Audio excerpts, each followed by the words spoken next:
Torre de Babel és un exemple de la força de la unió de les persones. Si confluïm amb un mateix objectiu, podem arribar on ens proposem. Però la falta de comunicació, afecte i sentiment comú ens condueix al fracàs. La xarxa ens fa més fortes. La unió és el camí per combatre les injustícies. Amb voluntat i capacitat d'organització, hem aconseguit millores en educació, sanitat i drets laborals. Hem d'implicar-nos i fer front als problemes que ens afecten. Les lluites de les nostres avantpassades són inspiradores. Res és gratuït. Associacions veïnals i ecologistes defensaren el Parc Natural del Saler contra l'especulació immobiliària. Preservaren els boscos del Túria, convertint-los en parc natural.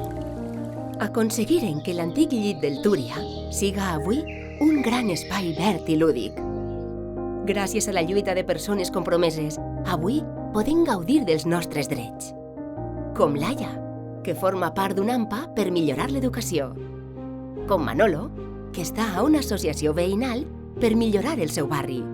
Com Laura, que col·labora ajudant a companyes que han patit violència masclista. O com Mireia, Noel i Jacinto, que generen projectes per a joves.